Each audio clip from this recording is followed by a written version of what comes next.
The duty of the Election Commission to ensure fair and free elections. The core thread of democracy is that the common man has to exercise his franchise to elect the government of his intention, of his wish. Whereas now the Election Commission itself is under the scanner. We have to just think about the interview of the CEC, instead of giving clarification, has raised many questions. First of all, the CEC has not given any clarification or any comment about the recent August 14th Supreme Court direction that it should publish all the 65 lakhs voters and their details and why they were deleted. No reason for that has so far been given. And our next apprehension or concern is that why the CEC must be in a hasty manner carry out the SIR in Bihar elections. 65 lakh voters is not something very easy to consider. And it is estimated even much more, around 1 crore they say, but they say it is 65 lakh. We want to discuss it on the floor of the parliament because the parliament is the highest forum where we can debate anything. Even the constitutional authorities could be debated under various rules, and there are rules, and we are trying for it, whereas the government is not prepared. Here arises many questions which has to be answered and which is left to your thinking why the ruling party is not coming forward for a debate in the parliament on SIR. And our other question is, how can there be so many deletions of eligible voters when house-to-house enumeration has been undertaken?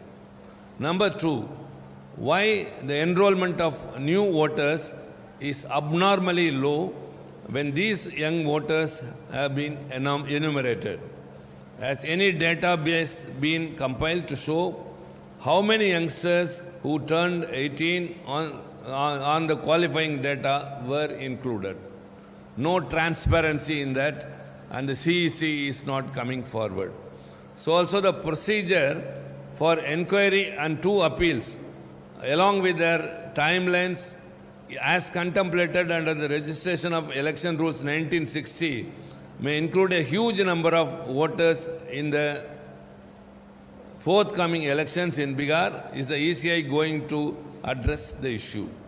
And will the ECE take these practical difficulties into account while conducting SIR in other states? Because it has started in Bihar, it will spread across the nation. And we are very much concerned that the opposition voters will be deliberately removed by showing reasons. And whereas the CEC is not even has not even come forward to clarify or give an explanation to the Supreme Court's direction why it has not been obliged. So the CEC's interview, the Parliament is not working for all these days, not because we want to stalemate the proceedings. We want to be a party for the smooth functioning, whereas our genuine demand to have a debate in the debating forum is not allowed. And now that the yesterday's interview of the CEC, we expected that it would clarify all our doubts, but nothing has come out. So it has raised many questions again and again, and DMK has already given a memorandum to the Election Commission requesting that they have to remove the deceased voters. Have they done so, or will they do so? All these questions are there. And as far as we, the opposition parties, are concerned, we will resort to all legal remedy as well as the parliamentary apparatus to solve this issue. So this appeal to you all, through you we tell the people that the issue we have taken up is not about individual political parties. It is about the common man in this country whose last right is to exercise his power during the elections. Whether he is rich or poor, educated or uneducated, he has a vote in his hand and he can elect a government. Whereas his voter itself, writing itself is deprived, means where is democracy? Democracy is in peril, and CEC, which has to come to the rescue of the common man's vote, now itself is under the scan. So we will resort to these means, and we have got our own responsibility. Kindly people should understand that the non-functioning of the parliament is not because of the opposition parties, it is only because of the ruling party which is not coming forward for a debate. Thank you very much. My dear friends, an imperfect voters list compromises the fairness and integrity of democratic discourse. We, the opposition parties, the entire spectrum, from left to TMC, from AAP to Congress, firmly believe that the CEC has forfeited his right to be in that constitutional position.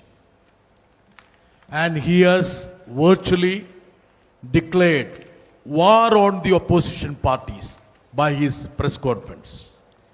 I will remind him about the press conference done by one of his predecessors, Mr. T.N. Seshan, wherein he had said that I am not part of the Indian government, I am part of the structure of the Indian nation. That was the profound statement done by none other than T.N. Seshan. From the beginning, the government had an ulterior motive to make Election Commission the B team of the government. That was the reason why in 2023, the government brought in a law to circumvent the judgment of the 5-member constitutional bench of the Supreme Court. But I would say that yesterday's press conference of Mr. Ganesh Kumar, he was not speaking everything false or falsehood.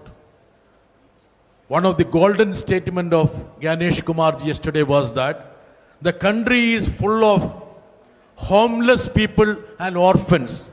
That's why you have zeros in the place of addresses and A, B, C, D, E, F, G in the name of the parents. So he has actually belittled the Prime Minister who claims that there are no homeless people in this country. But according to the Election Commission, there are crores of people who are sleeping on the streets. And we feel that the Election Commission is biased, selective and unfair. Anurag Thakur, according to him, is part of the Election Commission associate. When the journalist asks a question, why are you not responding to the statement made by Anurag Thakur?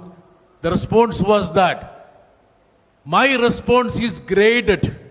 Doesn't mean that he's upgrading the status of Anurag Thakur from a politician's status to the constitutional body status. And isn't the fact that Anurag Thakur also had invaded into the privacy of the individuals. He talked about one lady, Maimuna, having 3 votes in Kerala, whereas the so-called Maimuna were 3 individuals in 3 polling booths. So we feel that there is a diabolic game to make the voters list adulterate from Kerala to Kashmir. In Kerala, the lone seat the BJP has won has been managed by unfair, fraudulent means. Suppose the BJP decides they don't have a chance in other constituencies. They will bring all their sympathizers to one constituency and they will concentrate in that seat and they will win.